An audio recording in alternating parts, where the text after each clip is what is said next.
For those of you who are just getting into this text, the Tao Te Ching, realize that first off, this is the second most translated book in the history of the world as we know it, following the Bible. In this book, roughly it is translated into the way. So it's the religion without a deity or without a real religion to it.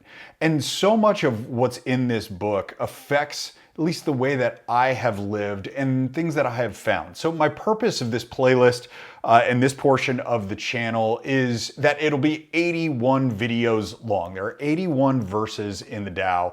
And what I'm hoping to do is go through each verse individually and then talk about how I think it might apply to the way that we live here in the modern world. Just like all spiritual texts, this isn't the way. This isn't the way that needs to be interpreted. This is just the way that I tend to interpret it, some of my thoughts on it, and hopefully it's going to spark some thinking for you and maybe some different actions depending on what you receive and what you do for you. If you want to read along at home while we do this, I'm using the Stephen Mitchell version of the Tao. This is supposed to be the gold standard of the translation of the text. So we'll start out here with verse 1, and I'll talk about at least what I perceive to be the way that we can use this and what Lao Tzu is inviting us to do here in the modern day that we live in right now. So here is verse 1. The Tao that can be told is not the eternal Tao. The name that can be named is not the eternal name. The unnameable is eternally real. Naming is the origin of all particular things. Free from desire, you realize the mystery. Caught in desire, you see only manifestations. Yet mystery and manifestations arise from the same source. This source is called darkness. Darkness within darkness. The gateway to all understanding.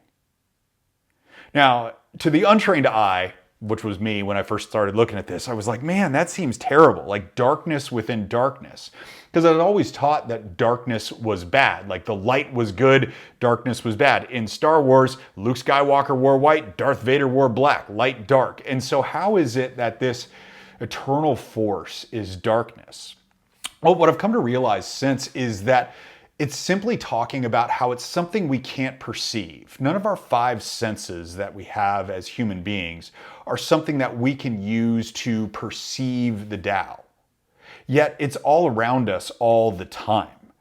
One of the lines that sticks out with me most here is, free from desire, you realize the mystery. But caught in desire, you see only the manifestations. This speaks to me as an invitation to enjoy life as it unfolds before me, and for you to enjoy life as it unfolds before you. Because if we don't have a pure desire of what we think should happen in order to make us happy, then we're able to realize how cool everything is that unfolds and how it couldn't have possibly unfolded any other way. Like when you think about, by all accounts, the universe is, I think, 13.7 billion years old, or Earth rather, is 13.7 billion years old.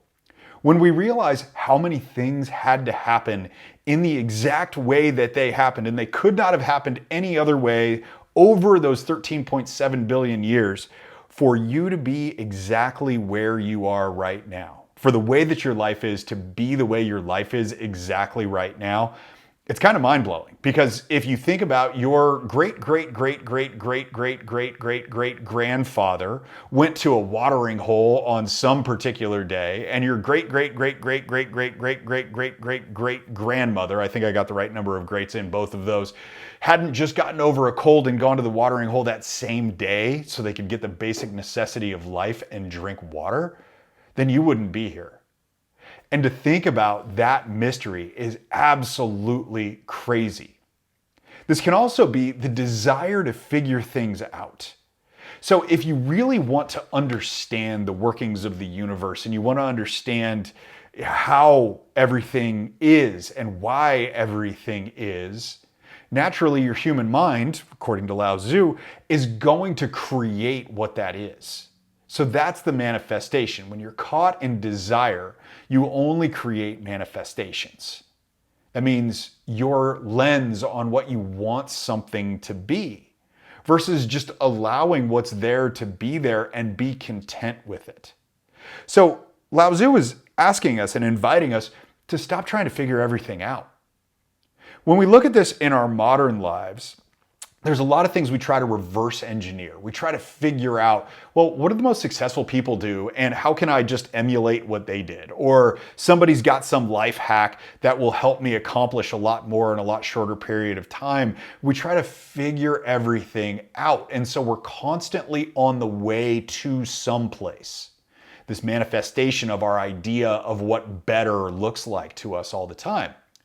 What this is inviting us to do and how we can apply it into our daily lives here in whatever the 21st century is we can simply revel in how life unfolds in front of us. We can sit there and not try to figure out and reverse engineer everything and how to optimize our lives because we lose something in the optimization. And that's a really important thing that we are losing in the optimization, which is just the awe of everything that happens every single day. I mean, I'm looking out the window right now and the sun rose today.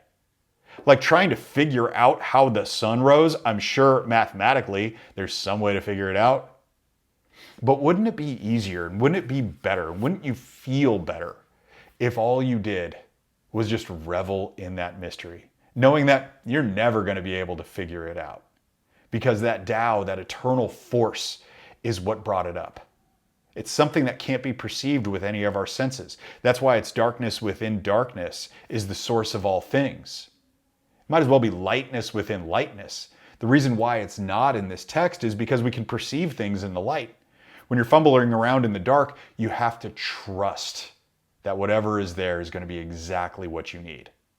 So at least that's how I see what's going down in verse 1 of the Tao Te Ching. I'd love to hear your thoughts on it in the comments section below if you've got any that you want to share. Again, if you want to read along, then I'm going to be doing 81 of these. This is the Tao Te Ching that is translated by Stephen Mitchell. This is available on Amazon. Really inexpensive book and really profound book, but it does require some thinking and it does require some perception. And not that I have every single answer, nor could I be good at being a Taoist, if there is such a thing as being a Taoist, if I did feel like I have all the answers. All I can offer you is perspective. And if it helps shape yours, awesome. Thanks for watching. We'll see you for verse 2.